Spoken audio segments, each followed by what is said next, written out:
How's it going? I'm Texas Red and this is the Total Outdoor Experience. Today I'm going to be showing you how to do a fleshing job on a raccoon skin.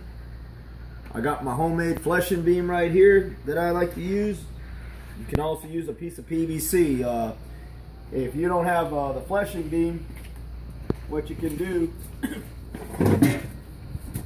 is get you a piece of PVC like this. Cut you an angle at it so that you can hold the face of the animal pelt on there. I used this one before, but then I got a piece of wood here and I made myself a fleshing beam. Whatever works for you is all that matters. So today we're going to be using a Necker 600 fleshing knife. It's got a dull edge on it right here, and it's got a real sharp edge on here. It's got a good edge on here like a knife. It'll cut you. There's about I want to say, I don't know, $65 to an $85 fleshing knife. I don't remember what I paid for it. It was in that range, but it's the top of the line fleshing knife. Don't waste your money on those other ones because you're just gonna regret it once you get it and see the quality of it. This is a good one. It's Necker 600. You can get it at all your trapping supplies. In a minute we'll be right back, and I'm gonna go ahead and put the animal hide on there, and we'll go for it from there. Be right back. All right, we're back. Got my raccoon skin here. I'm gonna go ahead and put it on the fleshing beam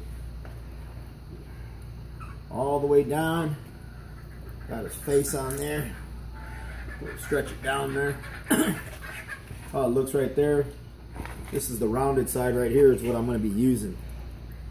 I'm going to go ahead and get it in place, and then I'm going to start fleshing it with my knife. We ain't going to sit here and take up 20 minutes of your time and bore you to death, so I'm going to go ahead and I'm going to start fleshing it a little bit, and then we'll take a break and we'll come back to the next step. So here we go. I like to take the animal, put it right in here into my stomach or my chest. Got my knife here. I'm going to work our way down from right here. Start getting the fat off. Once you get a good spot going, it gets a lot easier. You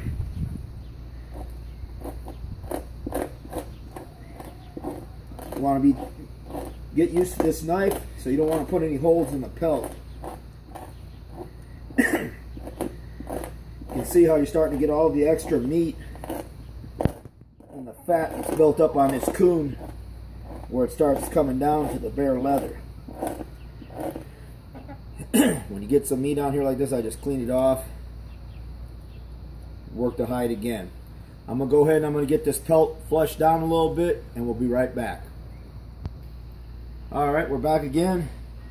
As you can see, I've been pushing down with this fleshing knife, getting all this fat and the excess meat that came off when I was skinning it, and I'm just going down, taking it easy, going down little by little like this, getting all that excess stuff off, cleaning my knife.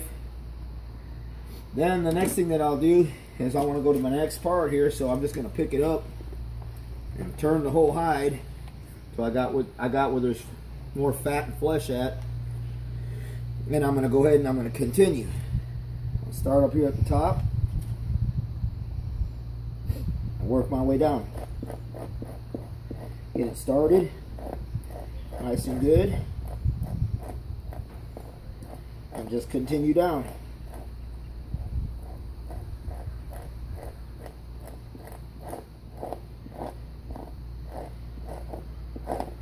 Stopping occasionally to keep cleaning my knife. That's all you want to do, is just keep cleaning the fleshing knife.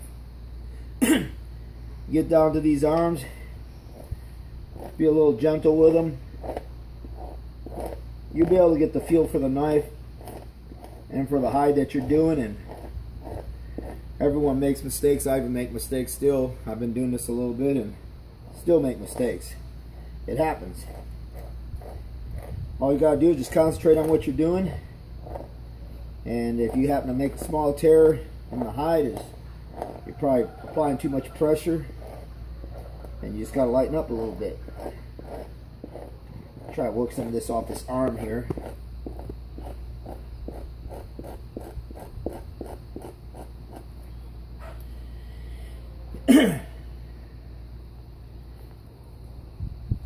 Like I said, this Necker 600 is got a pretty good sharp edge on it. It's like a regular knife, it'll cut you.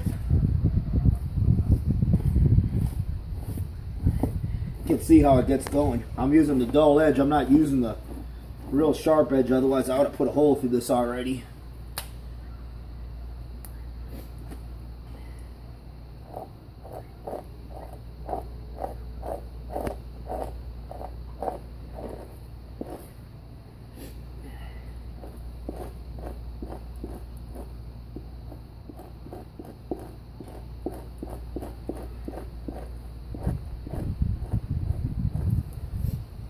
Down there, getting on that arm.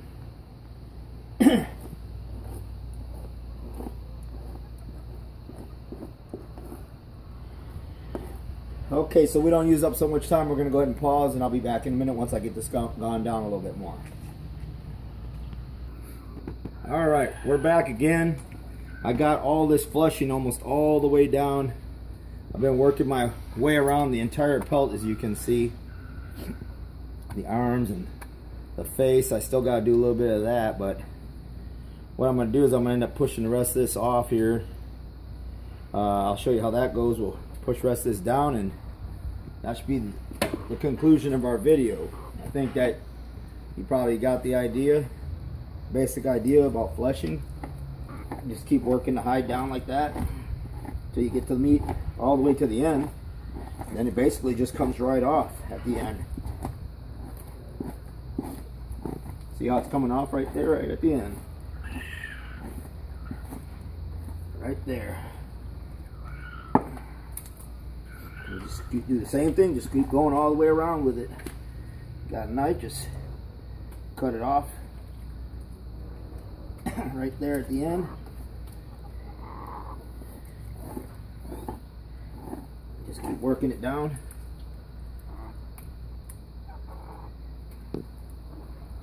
So you're done with it. Getting all this excess off here. Prepping it for the stretcher. There's still excess on here that you can see. All this fat. Just keep working it down. And getting your hide as clean as you can.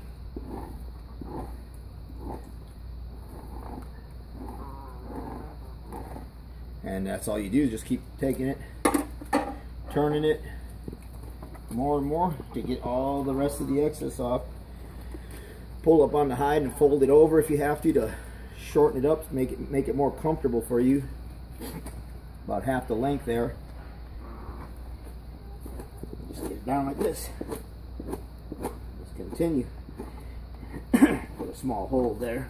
It's going to happen from time to time. But other than that, that's basically what there is to fleshing. And I hope somebody learned something today, and hope you enjoyed my video. I'm Texas Red, and this is the Total Outdoor Experience. Thanks for watching.